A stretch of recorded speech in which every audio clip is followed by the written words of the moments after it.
Bruce Lee burst onto the scene in the 1970s. He wasn't just another actor or fighter, he was the coolest person on earth. His movies were revolutionary, his skills otherworldly, and his charisma magnetic. For many, especially those who grew up during that era, Bruce Lee was a larger-than-life figure who redefined what it meant to be a martial artist. His influence wasn't just limited to the silver screen, it extended into the very fabric of martial arts, inspiring millions to take up the discipline and pushing the boundaries of what the human body could achieve. The 1970s were a golden era for Chinese kung fu movies, and Bruce Lee was at the heart of this movement. His films weren't just entertainment, they were a showcase of his incredible talent and a testament to his dedication to martial arts. When his movies hit theaters, audiences were blown away. Here was a man who could perform stunts that seemed almost superhuman. His speed, precision, and power were so extraordinary that if they weren't captured on film, no one would have believed they were possible. Bruce Lee blurred the line between make-believe and reality, leaving an indelible mark on both cinema and martial arts. One of the most iconic demonstrations of Bruce Lee's skill was his famous one-inch punch. This move became synonymous with his name and is still talked about to this day.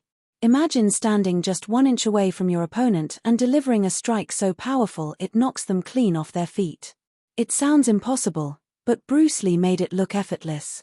The one-inch punch wasn't about brute strength or muscle mass, it was about technique, precision, and the ability to generate explosive power from a minimal distance.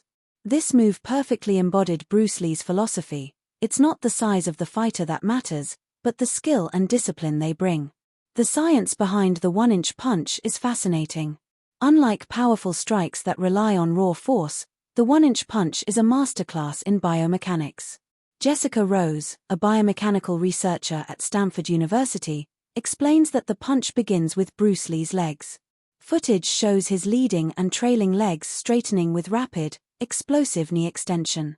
This momentum travels through his hips, shoulders, and finally into his arm, which thrusts forward with incredible speed. The entire movement happens in milliseconds, making it almost impossible to see with the naked eye. The result is a punch that delivers the combined force of some of the largest muscles in the body into a tiny area of the opponent's frame. No wonder this move is legendary and still studied by martial artists and scientists alike. But the one-inch punch was just one of many feats that showcased Bruce Lee's extraordinary abilities. Another was his two-finger push-ups. While most people struggle with regular push-ups, Bruce Lee could perform 200 consecutive push-ups using just 2 fingers. This wasn't a mere party trick, it was proof of his incredible physical conditioning and discipline. His two-finger push-ups were so impressive they earned him a place in the Guinness Book of World Records. To this day, no one has matched or surpassed this record, underscoring Bruce Lee's unique physical mastery. These push-ups also represented Bruce Lee's martial arts philosophy, known as Jeet Kune Do. This philosophy emphasized adaptability, efficiency, and the integration of multiple fighting styles. Bruce Lee was committed to evolving and refining his techniques. His training regimen blended elements of Tai Chi, Wing Chun, street fighting, and boxing into a fighting style that was uniquely his. The two-finger push-ups were a physical manifestation of this approach, showing the importance of balance, control, and precision. Bruce Lee's influence extended far beyond his body. He was a trailblazer in popularizing martial arts globally. Before him, martial arts were largely unknown in the West. But with the release of films like Enter the Dragon, he introduced the world to the beauty and power of kung fu. His movies were a fusion of Eastern and Western cultures, and they resonated deeply with global audiences. Bruce Lee became a symbol of strength, discipline, and perseverance, inspiring people everywhere to embrace martial arts and self-improvement. Lee's career was filled with seemingly impossible feats. One such feat involved him kicking a 45-kilogram sandbag with such force that it broke, a fact documented by the Guinness Book of World Records. The raw power needed for this is staggering. In another feat, he kicked a 135-kilogram sandbag 5 meters into the air. These weren't just demonstrations for show, they reflected Lee's dedication to pushing the human body to its limits. His abilities also extended to astonishing reflexes. Bruce Lee's movements were so fast that they became a challenge for filmmakers. When he first worked on The Green Hornet, cinematographers couldn't keep up his punches and kicks were a blur on film. To resolve this, Lee had to slow down his movements during filming, which is a testament to just how fast he really was. Later in his career, scenes were filmed at higher frame rates so his natural speed could be captured without sacrificing clarity. Bruce Lee's fighting style was as unique as his personality. While most martial artists focused on a single style, Lee combined techniques to create a more effective and adaptable method of combat. This was evident in both real-life and on-screen fights. One of the most famous was his 1964 fight against Wong Jack Man. Though shrouded in secrecy, Lee reportedly dominated using his speed and precision. While accounts differ, all agree on one point: Bruce Lee's skills were unmatched. Another remarkable fight was with Japanese martial artist Yoichi Nakachi in 1960. It was one of the bloodiest battles of Lee's career. It lasted only 11 seconds, but Lee's devastating kick to Nakachi's face left him severely injured. The fight confirmed Bruce Lee's reputation as a fearsome and efficient martial artist. Bruce Lee's legacy isn't just about his physical feats, it's about his philosophy and impact. He championed constant self-improvement and adaptability. His training was intense and innovative. He ran, cycled, jumped rope, and practiced his techniques for hours each day. His exercise routine was legendary, and his dedication is one reason his influence persists even now. A critical part of his training was flexibility. Despite his shorter height, Lee delivered high kicks with precision and power. His stretching routine, forward bends, side bends, waist twists, and high kicks helped him develop agility and control. In combat, this translated into devastating, accurate strikes against taller opponents. Bruce Lee's contribution to martial arts is foundational.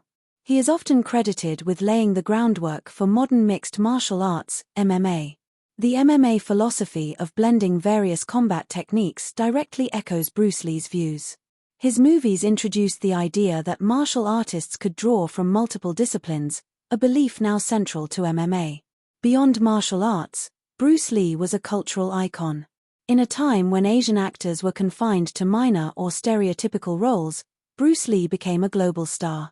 His success helped shift how Asians were portrayed in Hollywood. He was charismatic and gifted, a role model who inspired millions and changed perceptions in the entertainment industry. Bruce Lee's life was tragically short. He passed away in 1973 at just 32 years old. Yet in that brief time, he revolutionized martial arts, shattered cultural barriers, and inspired a generation. His legacy lives on through his movies, his teachings, and the countless people he influenced. Bruce Lee wasn't just a martial artist or a movie star. He was a true legend, one whose impact will be felt for generations to come. Bruce Lee's life was not without adversity. Behind the spotlight and martial arts mastery was a man who faced intense cultural resistance, health struggles, and professional rejection. In Hollywood, he encountered systemic racism that limited roles for Asian actors, often relegating them to sidekicks, villains, or background characters. Lee refused to accept these constraints. He turned down roles that mocked his heritage or reduced him to a stereotype. Instead, he focused on building something bigger, his own identity and brand. This defiance was not just a personal stand but a revolutionary move that inspired generations of Asian performers to demand dignity and authenticity in their roles. One of Lee's greatest personal challenges was getting his vision accepted by the American film industry. His original idea for the TV show Kung Fu, which featured an Eastern protagonist wandering the American West, was famously rejected by studios. The lead role was ultimately given to David Carradine, a white actor with no martial arts background, while Lee was told America wasn't ready for an Asian lead. This rejection hurt, but it fueled Lee's determination. He returned to Hong Kong and made The Big Boss, which became an instant hit across Asia. His following films, Fist of Fury and Way of the Dragon, the latter featuring his now iconic battle with Chuck Norris in the Roman Colosseum, solidified his superstar status and made Hollywood take notice. The time Enter the Dragon was released in 1973, Bruce Lee had finally broken into the American mainstream. The film was a global success, not just because of its fight scenes, but because it embodied Lee's philosophy, charisma, and style. Tragically, he died just weeks before the film's release, never getting to witness the worldwide recognition he had long fought for. His death, from cerebral edema under mysterious circumstances, stunned the world and sparked numerous theories, from allergic reactions